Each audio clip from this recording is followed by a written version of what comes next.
Good morning. So the other day, there was a young man, maybe in his college years, knocking on doors, and he was handing out pamphlets that the person running for a particular position in the community for voting season, he was handing those out, but what we liked about him was the fact that there was a certain question that he wasn't trying to hammer us or say, hey, you better vote for this person or da-da-da. It wasn't that at all.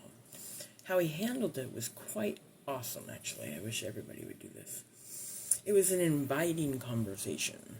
So he asked, what do you think that this person, right, could do or to look into so they can change it, make it better, whatever the deal is, right? So naturally, my mom, I was so proud of her because she didn't go off, but she did mention something incredibly important, and that is this business of all the construction zones all over the county of Clark County, Nevada, Las Vegas area. And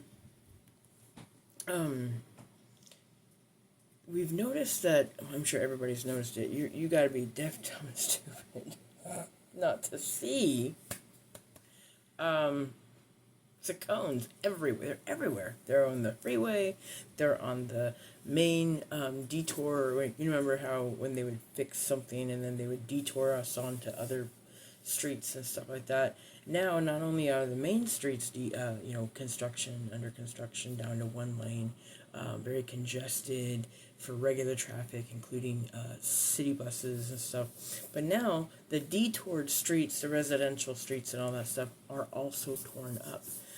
But here's the thing. The question that he said was very enlightening because my mom was like,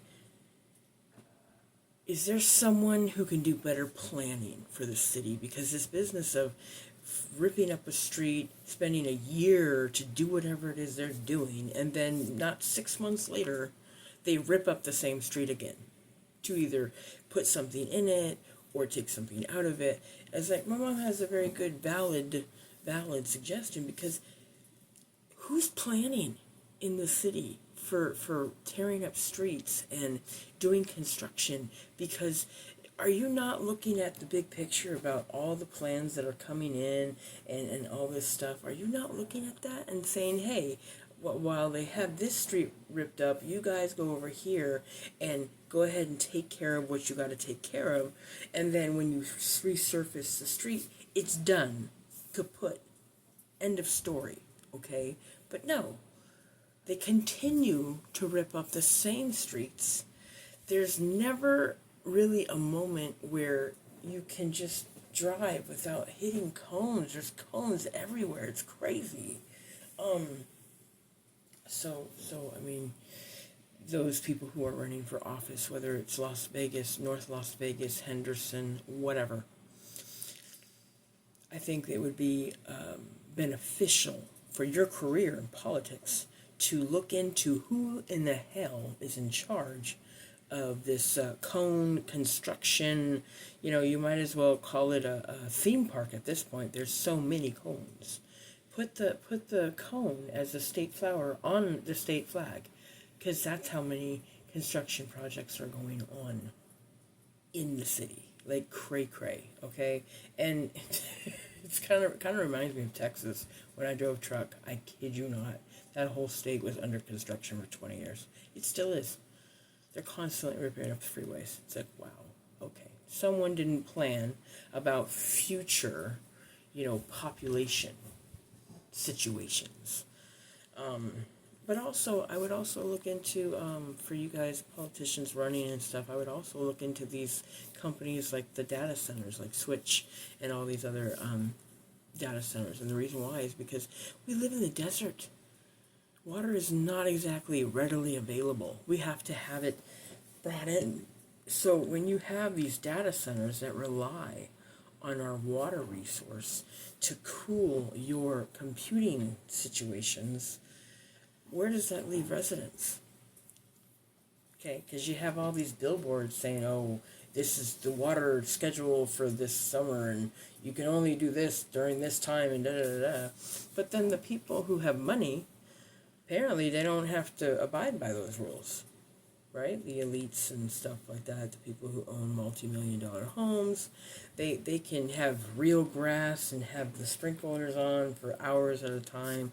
Nobody says anything to them. And then this business of ripping up natural resources like grass and trees and then replacing it with rock, cement, and the makeshift cactuses. And what I meant by that was you've seen them on the freeway. You've seen them on like the on-ramps and off-ramps when you're coming into the city. And they have these little wired, like a rebar shaped as a cactus stuffed with rocks. It's getting hotter in Las Vegas because the people in charge of running it continue to replace natural resources with BS. Grass provides cooling effects for everybody involved. Trees, they provide oxygen. Did we not take science in school? I'm just curious. These things are important to our health and clean air and all this stuff. And I just, people really need to look at what's going on in this city. And, I would say the main points would be car insurance.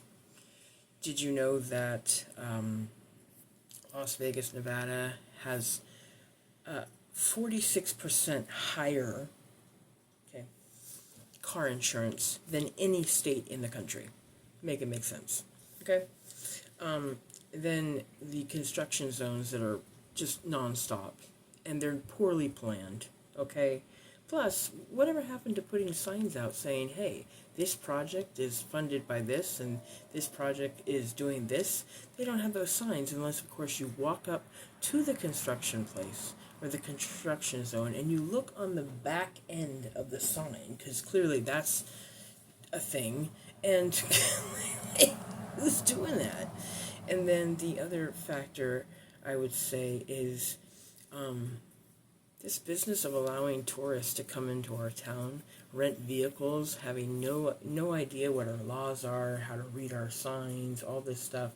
They're causing massive accidents because they're renting these Lamborghinis and all this stuff, and they're going around the town and stuff, and that's raising our rates in car insurance, because you got these people who you don't vet to drive on our streets, in our roadways, and they're over here causing accidents.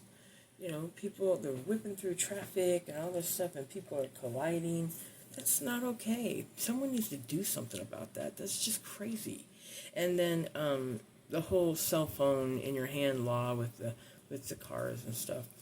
Who's going to enforce that? Because so far, when I'm in the car with my mom and she's driving, I'll be looking over, and these people, they're going like 55 miles an hour on the freeway. Like, what the heck is going on? I bet you anything they have a cell phone in their hand. They do. And it's the cars that have the capabilities with the Bluetooth. So what is your excuse to have your phone in your hand? I got questions. I think that there should be like a blitz where undercover cops are in people's cars, or they're in undercover cars, not known as police vehicles, to just kind of look around and go into the freeways and the highways and byways and observe. This person has a phone in their hand, this person has a phone in their hand, take a picture of their license plate. I think that this business of the fact that citizens can report, no license plates and all that stuff, that should be a thing regarding, people driving around with cell phones in their hands. Citizens should be able to take a picture of that person in their car, their license plate, and then send it to the police via email or text or whatever. That way we can get these people who don't follow our laws off our streets. That's all I'm saying.